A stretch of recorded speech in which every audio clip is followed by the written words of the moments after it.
Mapanood na po ulit natin ang nag-iisang live teleserye sa umaga na ko. Sobrang solid nito. Unang Hirit presents Almoserye. Yun, no? Si Chef JR at si Jencel.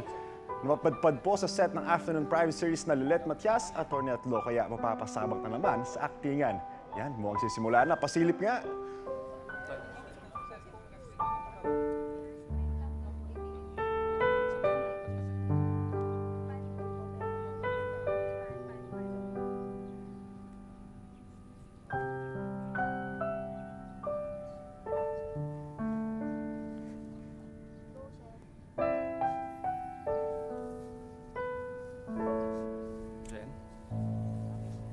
Sigurado masaya si Papa ngayon kasi kakasama na tayo.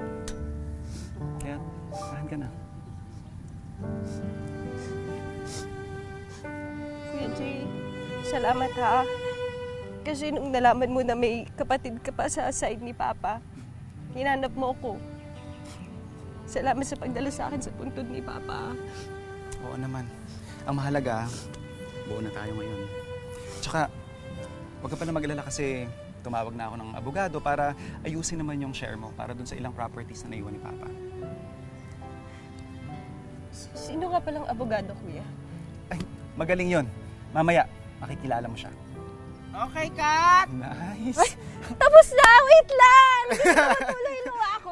Gusto ko yan, no? Ayan, oh, no? diba? Oy. Siyempre, dalang-dala tayo ngayon.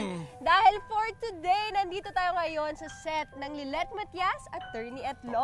Siyempre nga, dahil nga may set visit tayo, siyempre nakakaya namang wala tayong dalang paalmusal, di ba? Ay, oo. Siyempre kailangan pagluto natin sila ng isang masarap at madaling putahe. Tara, Sige, luto muna tara. tayo. Let's go. Tsaka, galing no, umagang-umaga pa lang, busy-busy na Kaya sila dito sa set. ang dami na Grabe. talagang nakaset up dito. Pati mga Ayan. tents nila. Siyempre, tsaka yung mga crew, yung mga staff, tsaka yung mga artista natin talagang kanina pa, ready na sila. Kaya Yes. kailangan bilisan na natin at sarapan yung Oo, ating oo. niluluto. So eto, meron tayo ditong adobong dilaw. Basically is isa sa mga versions natin yan sa Pilipinas na talaga namang sariling atin, I would say. Yes. So pag sinabi nating adobong dilaw, it's more about the caramelization of the meat. So eto tayo, pinarko ko na po yan. Meron na tayong pinakuluan dyan kanina hanggang sa magmantika siya ng sarili. So, once na nakita nyo na yung ganyang karaming mantika, Ito lahat from the ano yan, meat yes, yan. oo. Kailangan ilagay na natin yung ating mga panggisa. So, we'll just add in our onions and garlic. Siyempre, mas marami, mas masarap, di ba? Yes, oo. Naku, favorite ko yan, yung amoy niyan. Oo. Pagka, At saka ito yung talagang pinaka-X factor niya dyan yung ating luyang dilaw or turmeric. so yan yung magpapakulay dyan, Chef. Yes. Tama. Okay. Yan, igigisa lang natin yan.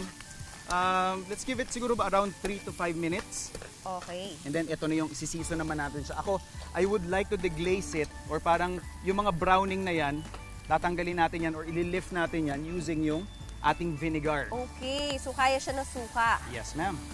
Ayan, thank you, Jen. Ay, ako yung mag-aayos nito siya. Yan. Yan.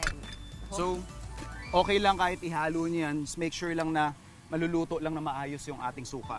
Nakikita ko na yun, no, yung pagkadilaw niya, lumalabas na. Yes, tsaka maganda dito, kailangan pag may turmeric tayo, lagyan natin ng konting pepper. And then, yung ating bay leaves. And then finally, we'll season this with fish sauce. Yan. Naku, parang ang sarap. Yes. Tapos yan, hayaan lang natin tong, siguro kumulo, you can add some water if you want, pag feeling mong kukulangin yung vinegar na nilagay mo. So, ire-reduce lang natin to hanggang makuha natin yung Ay, ganyang itsura, grabe. diba? Oh. Kahit may sipon ako, Chef, na amoy ko. na amoy. Ang bango. Yung bango, tsaka Oo. yan, kagaya niyan, naglumabas na naman yung sarili niyang mantika. So, alam mong nanuot na nanuot Saka yun yung lasa. masarap ilagay sa kanin, no? Yan, Yung yan. mantika. Ire-reserve mo Lalagay yan. Diyan ka Oo. magsasangag, di ba? Totoo. Ayan.